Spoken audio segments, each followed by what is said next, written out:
di dalam persekutuan, ya. Persekutuan itu artinya kita sekutu di dalam Kristus. Wah, luar biasa itu. Kita bersekutu karena kita punya kepentingan yang sama, kita punya dasar yang sama, dan yang dicatat Alkitab adalah kita punya baptisan yang sama, iman yang sama, Tuhan yang sama, dan satu pengharapan. Nah, malam hari ini kita masuk ke dalam lanjutan Pentakosta dan pembaharuan hidup. Ini penting karena bagaimana Kristus ya menyempurnakan, dan itulah cara menyelesaikan pekerjaannya, yaitu kesempurnaan.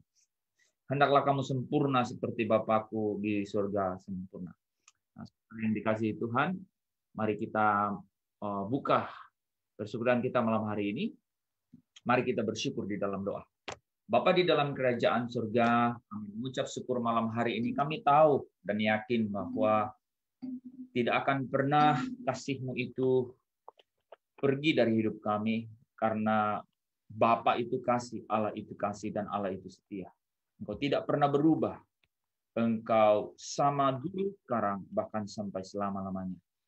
Janji itu adalah janjinya Allah, dan janji itu dapat kami yakini karena janji itu terukir di dalam loh hati kami, bukan oleh catatan manusia atau tinta, tetapi oleh Roh Kudus sendiri.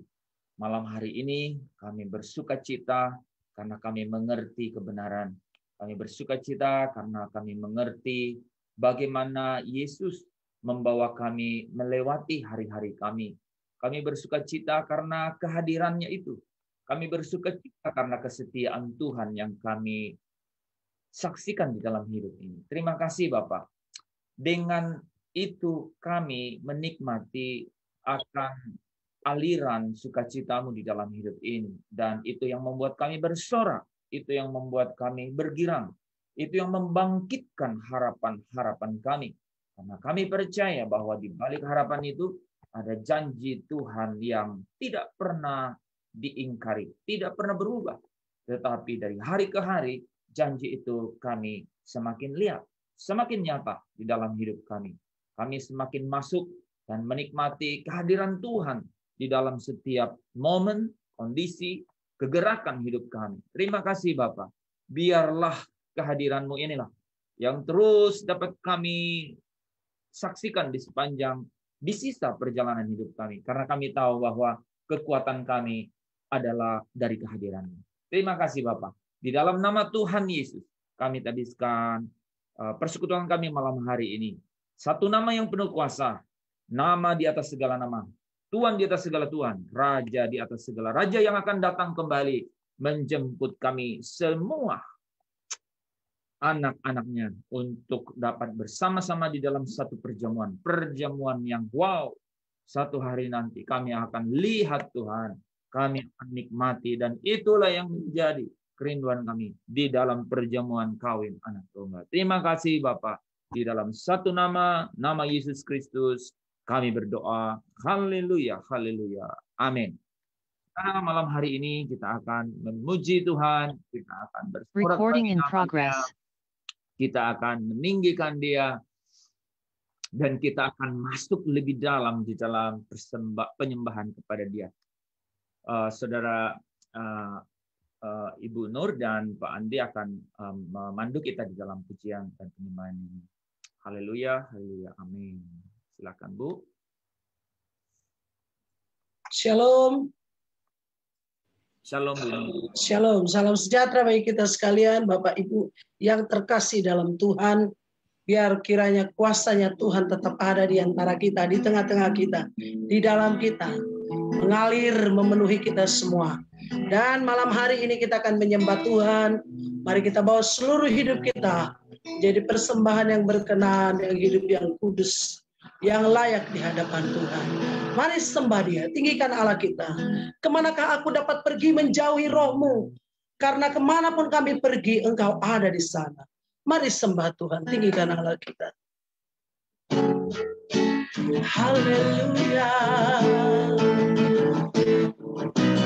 Kemanakah aku dapat pergi menjauhi rohmu yang suci, kau sahabat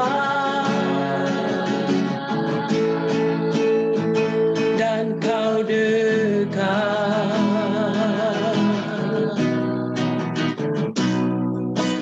Bahkan seluruh pengabdianmu tak bisa membalas kesetiaanmu, sungguh mulia dan berharga, sungguh besar pengorbananmu bagiku.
tahu hidupku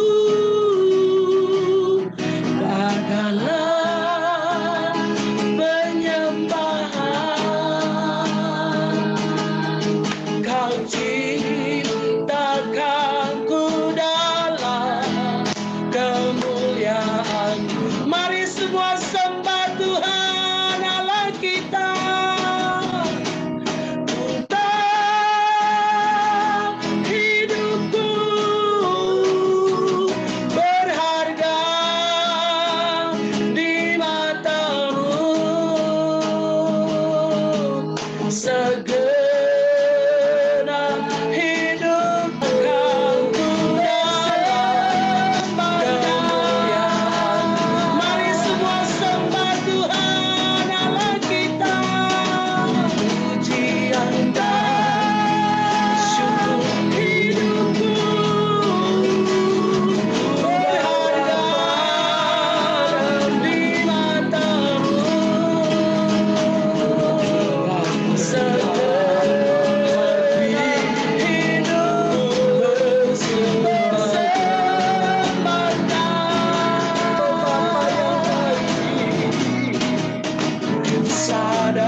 hadirat-Mu Tuhan, dengan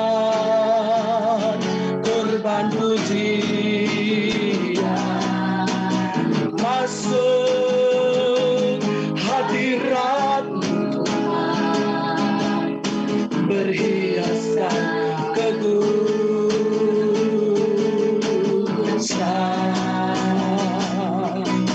di hadapan hadirat-Mu Tuhan, ku rasakan kedamaian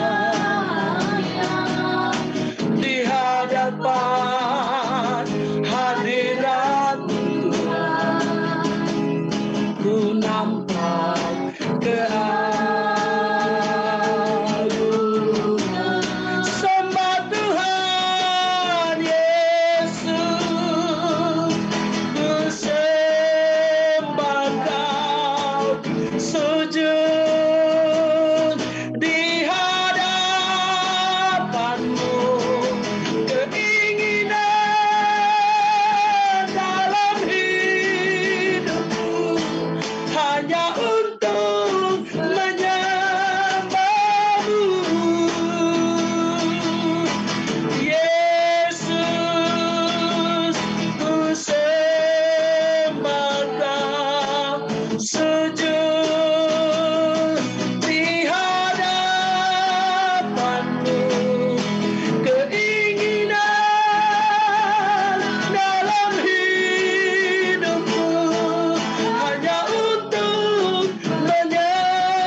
sujud di hadapanmu, keinginan dalam hidupku hanya untuk menyembahmu, hanya untuk menyembahmu, Tuhanku. Haleluya.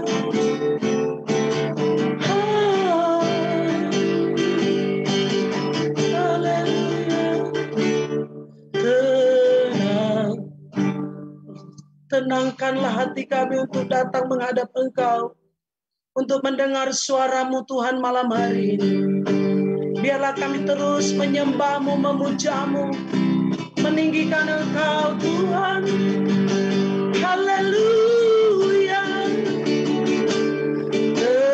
Tenanglah kini hatimu, Tuhan memimpin langkahku di setiap saat dan kerja. Tetap ku rasa tangannya. Tuhanlah yang membimbingku, tanganku dipegang teguh. Hatiku berserah penuh, tanganku dipegang teguh. Di malam yang gelap benar, di taman indah dan segar, di taufan dan di laut tenang, tetap tangan dipegang. Bersama katakan, Tuhanlah yang membimbingku, tanganku dipegang teguh. Hatiku berserah, hatiku berserah penuh, tanganku dipegang. Tuhanlah yang membimbing, Tuhanlah yang membimbingku, tanganku dipegang teguh. Hatiku berserah penuh, tanganku dipegang teguh. Tanganku dipegang teguh. Tanganku dipegang teguh. Amin. Saya persilakan hambanya. Haleluya.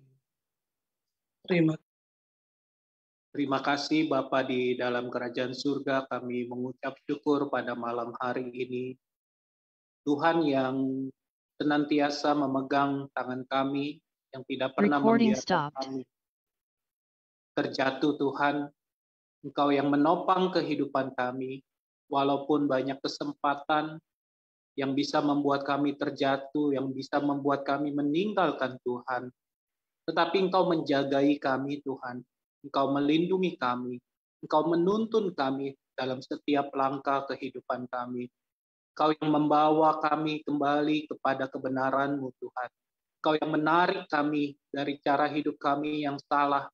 Engkau yang membawa kami kepada kebenaran-Mu Tuhan, untuk kami bisa disucikan dan dikuduskan.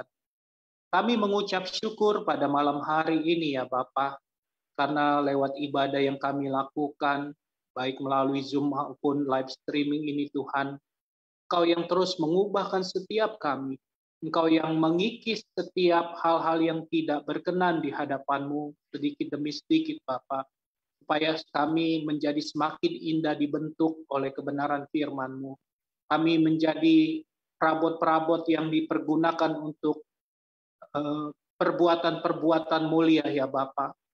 Kami yang tidak berguna ini Tuhan, kami orang yang berdosa ini Tuhan, Engkau terima kembali kami, kemudian Engkau pulihkan kami, bahkan Engkau angkat kami, Engkau memuliakan kehidupan kami Tuhan, untuk Engkau pakai bagi kerajaan-Mu.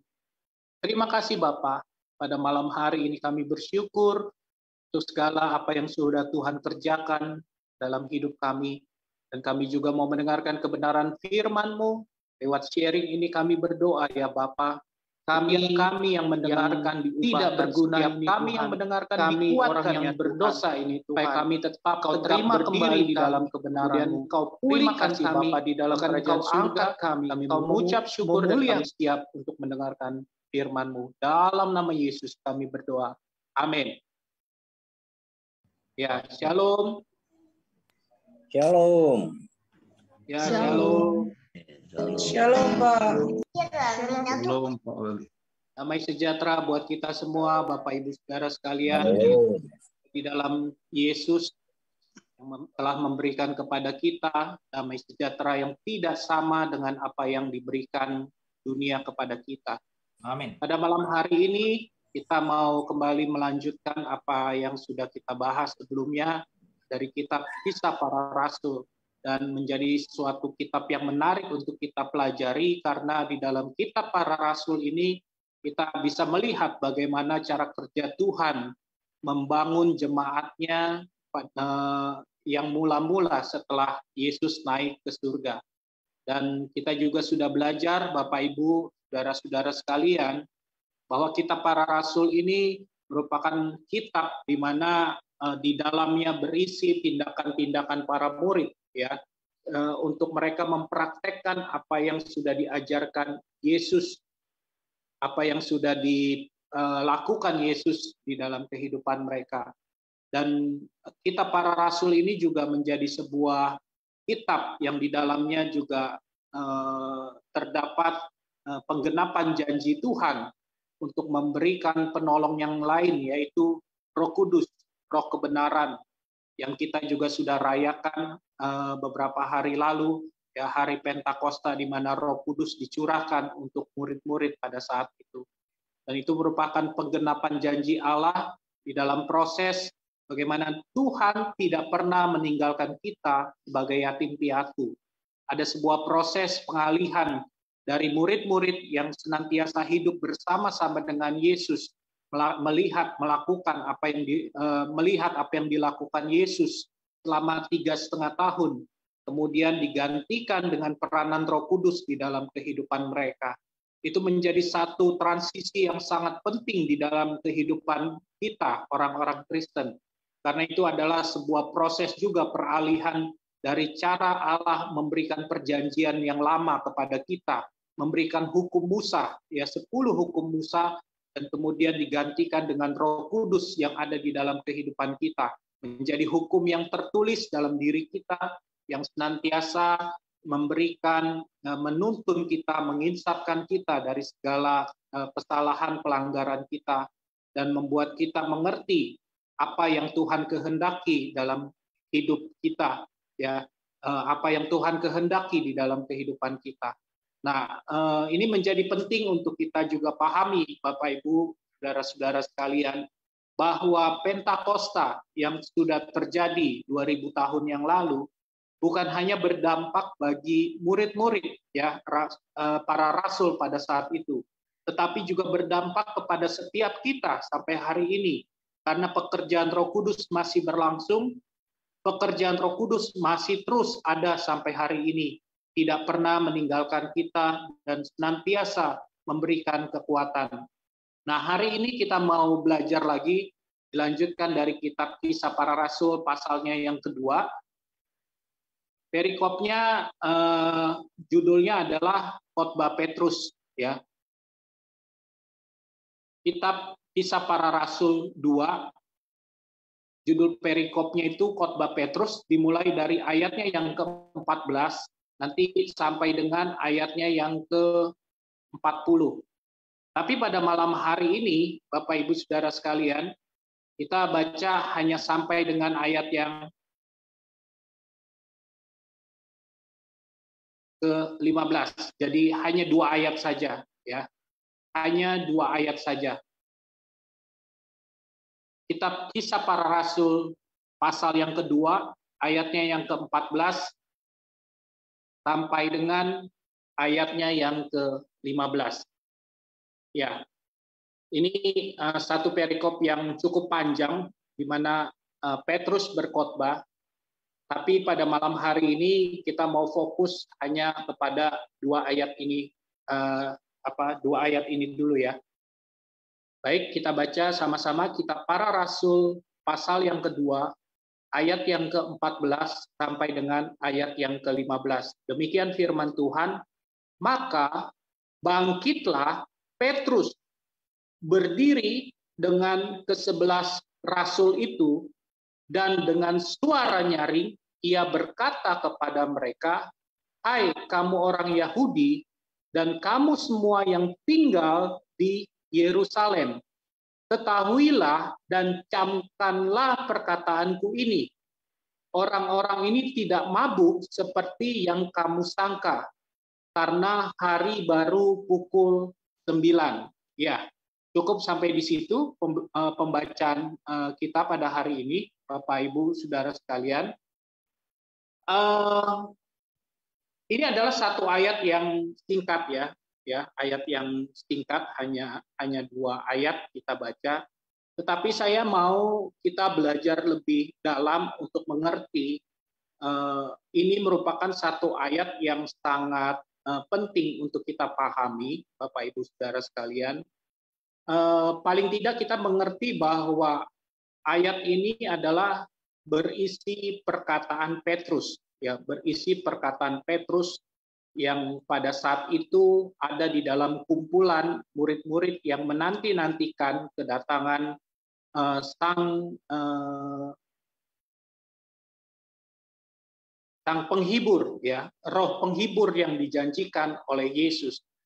Dan di ayat ini menjadi menarik untuk saya sampaikan di dalam sharing pada malam hari ini, Bapak Ibu Saudara sekalian, karena ayat ini merupakan ayat pertama yang muncul, ya, ayat pertama yang muncul setelah perikop sebelumnya bicara tentang Pentakosta, ya, tentang Pentakosta, yaitu di mana Roh Kudus dicurahkan, di mana Roh Kudus turun atas murid-murid.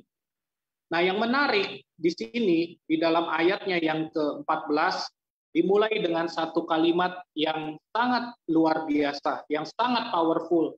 Di sini dikatakan, maka bangkitlah Petrus. Nah, ini menjadi penting untuk kita melihat lebih dalam, Bapak Ibu Saudara sekalian, karena ayat ini memberikan sebuah penekanan bahwa Petrus adalah orang pertama yang dikatakan di dalam perikop ini, dia bangkit berdiri, ya, berdiri dengan ke-11 rasul itu, dan dengan suara nyaring ia berkata kepada mereka. Nah, kita stop sampai di situ. Tetapi di sini kita melihat bahwa ada satu penegasan, ada satu penekanan yang kita lihat bahwa Petrus mengambil inisiatif, ya, untuk bangkit berdiri dan berkata kepada mereka. Dan ini menjadi ayat yang menurut saya menarik, karena Petrus bukanlah orang yang punya kemampuan, keberanian untuk melakukan itu. Mengapa saya katakan seperti itu, Bapak Ibu Saudara sekalian? Kita tahu bagaimana Petrus dengan segala apa yang dikerjakannya. Petrus bukanlah orang yang punya pengetahuan, bukanlah orang yang berhasil di dalam pendidikan. Petrus hanyalah seorang nelayan yang memang tidak pernah masuk ke dalam kriteria sebagai orang yang layak untuk menjadi murid Yesus. Tetapi kita mengerti bahwa kita dipilih oleh Yesus, kita dipilih oleh Tuhan, bukan kita yang memilih Tuhan. Sehingga ketika Tuhan memilih kita, maka Dia akan menyertai kita dan memperlengkapi kita supaya kita bisa menjadi pengikutnya. Nah, kemudian yang menarik lagi Bapak Ibu Saudara sekalian, Petrus juga bukanlah orang yang sukses. Bukanlah orang yang kehidupannya selalu berhasil. Petrus adalah orang yang gagal. Ya, kita pernah tahu bagaimana ceritanya ketika semalam-malaman Petrus berusaha mencari ikan, ya, tapi tidak berhasil. Sampai akhirnya Yesus naik ke atas perahunya dan mengarahkan kemana Petrus harus menebar jala. Sampai akhirnya Petrus mendapatkan ikan. Kita juga tahu, Bapak, Ibu, Saudara sekalian, bagaimana kegagalan Petrus ketika Tuhan Yesus membuat Petrus dapat berjalan di atas air. Tapi ketika angin sepoi-sepoi datang, Petrus kehilangan kepercayaannya sampai akhirnya dia jatuh. Dan kita juga tahu cerita yang sangat menarik dan sangat kita ingat bagaimana Petrus menyangkal Yesus sampai 3 kali. Semua cerita itu Bapak Ibu Saudara sekalian menggambarkan kehidupan Petrus yang lama. Sebelum Petrus mendapatkan Roh Kudus dalam kehidupan mereka, dalam kehidupan murid-murid. Nah, di sini Alkitab mau mengajarkan kepada kita bahwa ketika Roh Kudus datang ke dalam kehidupan kita, yang paling pertama yang diubah adalah diri kita sendiri. Ini menjadi penting untuk kita perhatikan, Bapak Ibu Saudara sekalian, bahwa kehadiran Roh Kudus dikatakan di dalam kitab Para Rasul yang pertama akan memberikan kuasa kepada setiap kita. Nah, kuasa pertama yang dilakukan Roh Kudus, yang diberikan Roh Kudus kepada kita adalah kuasa untuk mengubah hidup kita sendiri. Kuasa yang samalah yang mengubah kehidupan Petrus dari orang yang gagal, dari orang yang tidak percaya, dari orang yang menyangkal Yesus, menjadi orang yang punya inisiatif dan dikatakan di dalam ayat ini, bangkitlah Petrus. Pentakosta bukan bicara tentang bagaimana kita memanifestasikan kuasa Roh Kudus untuk mengubah hidup orang lain. Tetapi Pentakosta bicara bagaimana kita memanifestasikan kuasa Roh Kudus untuk mengubah hidup kita sendiri. Ayat ini menjadi sangat menarik, Bapak Ibu Saudara sekalian, untuk kita perhatikan lebih jauh. Karena Tuhan mau menunjukkan kepada kita kuasa yang Tuhan Yesus janjikan lewat kehadiran Roh Kudus itu bukan untuk mengubah orang lain, tetapi untuk mengubah hidup kita. Jadi Bapak Ibu Saudara sekalian, kalau beberapa hari yang lalu kita memperingati Hari Pentakosta, mari jadikan momen ini sebagai satu momen di mana kita mengambil satu komitmen bahwa kita harus menunjukkan perubahan hidup kita sebagai bukti bahwa Roh Kudus hadir dalam hidup kita. Bukti kehadiran Roh Kudus bukan hanya bahasa roh, Bapak Ibu Saudara sekalian, Tetapi dari ayat ini kita belajar bahwa bukti kehadiran Roh Kudus di dalam hidup kita adalah perubahan hidup yang nyata, yang dapat dilihat orang. Ketika saya baca ayat ini berulang-ulang, saya sangat dikuatkan dengan kalimat bangkitlah Petrus. Kenapa Bapak Ibu Saudara sekalian? Kalau kita adalah orang-orang yang percaya kepada Yesus, artinya kita juga percaya kepada janjinya. Kalau kita percaya kepada janji Yesus, artinya kita juga percaya kepada Roh Kudus yang dijanjikan, yang akan datang untuk menjadi roh penghibur dalam hidup kita. Kalau kita adalah orang-orang yang percaya kepada Roh Kudus, maka yang harus kita perhatikan baik-baik adalah perubahan hidup dalam diri kita. Kuasa yang diberikan Roh Kudus bukan untuk kita menunjukkan kepada orang lain lewat mukjizat, lewat kesembuhan, lewat bahasa roh, tetapi lebih daripada itu adalah menunjukkan perubahan hidup kita sendiri, Bapak Ibu Saudara sekalian.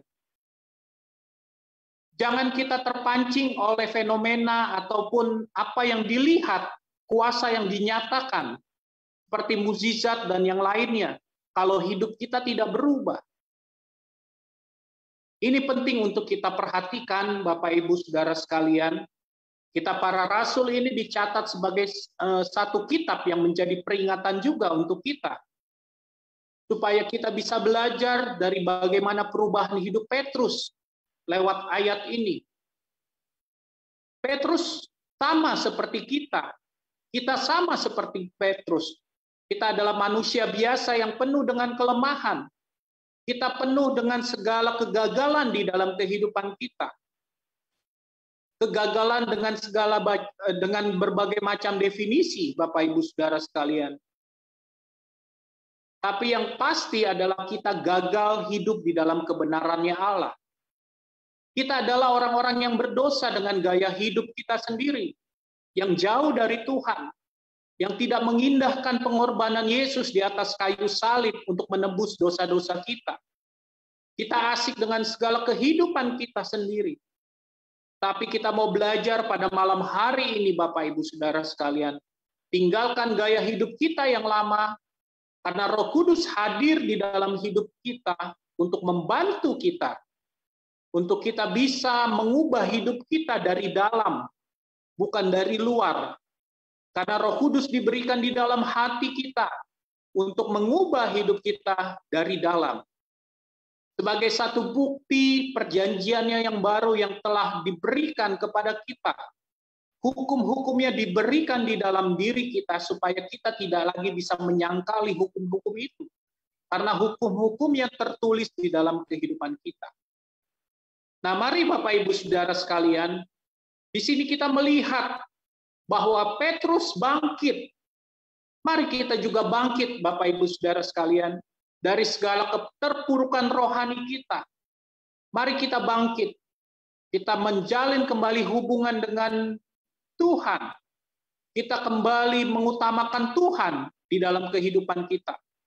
Kita kembali menjadikan Tuhan satu-satunya Tuhan, menjadi satu-satunya pribadi yang kepadanya kita berharap, kita berlindung. Dunia tidak pernah memberikan jawaban untuk permasalahan kita. Dunia hanya membawa kita semakin jauh dari Tuhan. Pada malam hari ini, Bapak Ibu Saudara sekalian, firman Tuhan mengajarkan kepada kita, bangkitlah. Sama seperti Petrus juga bangkit. Petrus bangkit bukan untuk gaya-gayaan Bapak Ibu Saudara sekalian, tetapi Petrus bangkit karena ada kuasa di dalam dirinya, karena ada Roh Kudus yang mengubah dirinya dari dalam, yang membuat dia punya keberanian. Injil mencatat banyak kegagalan di dalam kehidupan Petrus. Tetapi lewat satu ayat ini, Ada satu transisi, ada satu perubahan yang Alkitab mau sampaikan kepada kita. Petrus orang yang menyangkal Yesus 3 kali. Tapi lewat ayat ini, Bapak Ibu Saudara sekalian, dia sudah menjadi pribadi yang berbeda. Dia berani berkhotbah di depan 3.000 orang yang hadir pada saat itu. Dia menyampaikan kebenaran. Dia berani menyatakan bahwa Yesus adalah Tuhan. Kalau kita baca lengkap perikop ini, nanti kita akan lihat kutipan-kutipan ayat dari kitab Yoel. Kita juga akan baca kutipan-kutipan ayat dari kitab Mazmur yang merupakan nubuatan-nubuatan tentang kehadiran Yesus. Dan dengan lantang Petrus katakan, yang kumaksud ialah Yesus. Dia berani menyatakan karena dia berubah. Mari Bapak Ibu Saudara sekalian, keberanian kita untuk menyatakan Yesus adalah Tuhan bukan hanya sekedar sebagai tugas keagamaan kita untuk menyampaikan kabar baik. Tetapi biarlah itu hadir di dalam hidup kita karena Tuhan terlebih dahulu mengubah hidup kita. Tuhan terlebih dahulu menjamah kita, memulihkan kita, menjadikan kita manusia yang baru, membuat kita menjadi orang-orang yang berani berkata kebenaran, karena kita sudah terlebih dahulu diubahkan oleh kebenaran. Seringkali kita tertipu ketika kita menyampaikan kebenaran dan kita berpikir bahwa kita sudah dipakai Tuhan. Tetapi fenomenanya akan membawa kita akhirnya terjebak ke dalam sebuah kondisi di mana kita melupakan kebenaran itu sendiri. Dan pada akhirnya kita hanya fokus kepada diri kita dan pencapaian-pencapaian pelayanan kita. Nah, pada malam hari ini, Bapak Ibu Saudara sekalian, mari kita fokus bagaimana kebenaran itu mengubah diri kita. Bagaimana kebenaran itu terlebih dahulu menjamah hidup kita. Bagaimana Pentakosta itu terlebih dahulu mengubah hidup kita sebelum kita dipakai Tuhan untuk mengubah orang lain.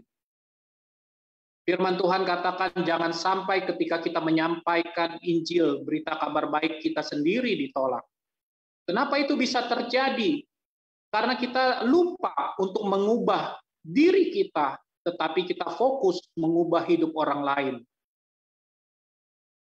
Roh Kudus yang dijanjikan bukan untuk orang lain, bukan untuk suami, istri kita, keluarga kita, tapi fokuslah bahwa Roh Kudus itu diberikan untuk kita secara pribadi, supaya kuasanya pertama kali terjadi mengubah hidup kita, sebelum pada akhirnya kuasa yang sama bisa mengubahkan orang lain lewat kehidupan kita.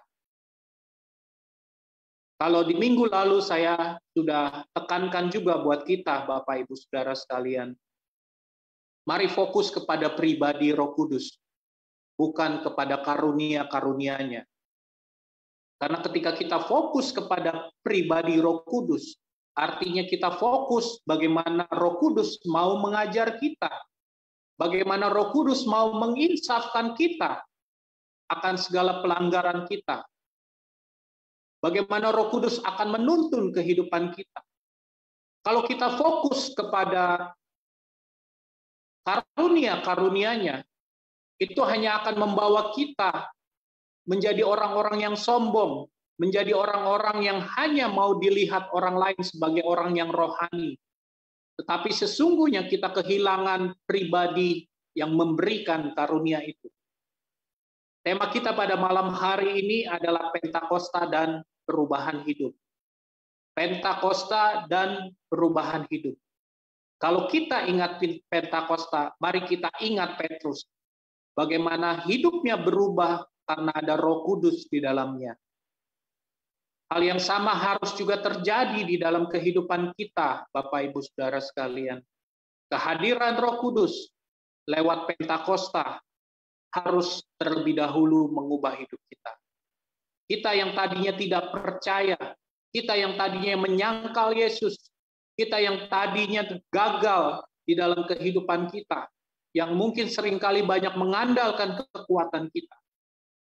Tapi malam hari ini kita mau belajar, aktifkan Roh Kudus, peranan Roh Kudus di dalam hidup kita, untuk menuntun kita di dalam segala apapun yang kita lakukan, di dalam segala apapun yang kita jalani, kita hadapi di dalam kehidupan kita. Nah, Bapak, Ibu, Saudara sekalian, di sini kita juga melihat bahwa Petrus berani berkata kepada orang banyak pada saat itu. Karena orang-orang di sana berpikir bahwa mereka itu sedang mabuk, karena Roh Kudus membuat mereka berkata-kata dalam bahasa-bahasa yang berbeda-beda. Tetapi di ayat yang ke-15 dikatakan, orang-orang ini tidak mabuk seperti yang kamu sangka, karena hari ini baru pukul 9. Nah, Bapak, Ibu, Saudara sekalian, kalau Roh Kudus mengubah hidup kita, kita tidak akan sama seperti orang-orang yang mabuk. Mabuk bukan hanya bicara tentang minum alkohol yang membuat kita menjadi mabuk. Banyak hal kemabukan-kemabukan lain yang ditawarkan oleh dunia ini. Ya, kita mabuk oleh harta, jabatan, prestasi, pujian, ya. Kita mabuk oleh penghargaan dari orang lain. Kita dimabukkan oleh banyak hal sampai kita lupa akan keadaan diri kita. Tetapi di dalam ayat ini Petrus juga menegaskan bahwa mereka bukan mabuk seperti yang disangkakan oleh mereka. Apa yang terjadi atas kehidupan murid-murid para rasul pada hari itu sesungguhnya adalah pekerjaan Roh Kudus yang mengubahkan kehidupan mereka. Mari Bapak, Ibu, Saudara sekalian, jangan lagi kita dimabukkan oleh apa yang ditawarkan oleh dunia ini, tetapi kita mau berubah di dalam kehidupan kita. Kita mau menunjukkan bahwa kita tidak lagi suka dengan keadaan dunia ini. Kita tidak lagi senang dengan apa yang ditawarkan oleh dunia ini. Mengambil keputusan adalah sesuatu yang penting untuk kita lakukan ketika kita mau diubahkan oleh Roh Kudus. Kita harus berani mengambil keputusan tidak lagi mabuk oleh apa yang ditawarkan oleh dunia ini. Tetapi kita berubah dan mengikuti apa yang menjadi tuntunan Roh Kudus dalam hidup kita. Firman Tuhan juga katakan, berubahlah oleh pembaharuan budimu. Yang paling penting yang pertama kali harus kita perhatikan adalah budi pengerti kita, akal pikiran kita, cara kita berpikir harus berbeda dengan cara berpikir orang-orang dunia. Firman Tuhan juga mencatat bahwa orang yang tidak di dalam Tuhan, bangsa-bangsa yang tidak di dalam Tuhan, mereka mencari apa yang mereka perlu makan, minum, apa yang perlu mereka pakai. Tetapi firman Tuhan katakan kepada setiap kita yang percaya kepada Tuhan, carilah dahulu kerajaan Allah dan kebenarannya. Artinya apa? Biarlah kita hanya mabuk karena Tuhan, bukan mabuk karena kita mengikuti apa yang dunia tawarkan, apa yang dicari oleh bangsa-bangsa yang tidak mengenal Tuhan. Ketika saya pernah bicara, ngobrol sama teman saya, mengatakan bahwa setiap hari saya ibadah. Sampai teman saya bingung. Karena Untuk beberapa orang, apa yang kita lakukan setiap malam seperti ini, seperti sesuatu yang aneh, Bapak Ibu Saudara sekalian. Ada orang yang berpikir bahwa ibadah hanya hari Minggu. Tetapi saya berpikir bahwa apa yang kita lakukan hari-hari ini, karena kita mabuk. Mabuk karena Tuhan, bukan karena dunia ini. Kita mabuk akan kebenaran Tuhan. Tapi kemarin kemudian juga Pak Hens lewat firman-Nya juga menegur saya bahwa Zoom ini juga tidak bisa menggantikan hubungan kita dengan Tuhan.